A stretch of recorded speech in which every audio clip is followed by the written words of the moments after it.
सुप्रभात बच्चों, आज हम शब्द विचार के विषय में जानेंगे। शब्द विचार। सबसे पहले हम कुछ उदाहरण लेते हैं जिससे स्पष्ट हो जाएगा कि शब्द विचार होता क्या है। जैसे रेखा खाना बना रही है,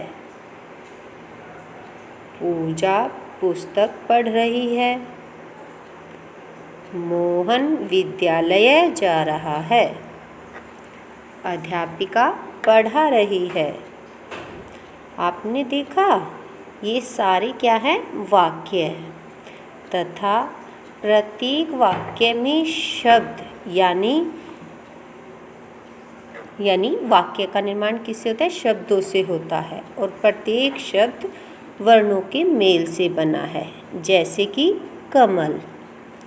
कमल शब्द क जमा अ जमा म जमा अ जमा ल जमा अ के मेल से बना है। ऐसे ही पूजा प जमा उ जमा ज जमा आ के मेल से बना है।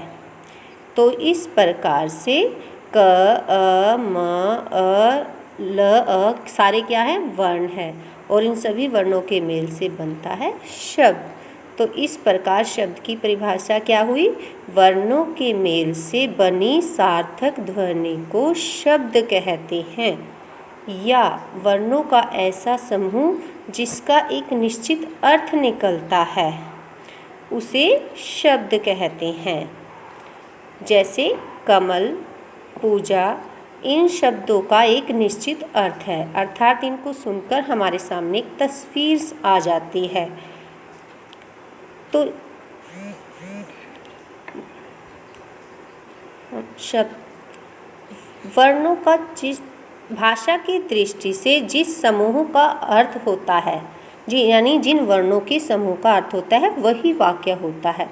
जिन वर्ण समूहों का कोई अर्थ नहीं होता वो वाक्य नहीं होता। जैसे वाय देखें, व जमा आ जमा य जमा अ, इन वर्णों के मेल से वाय शब्द बना है।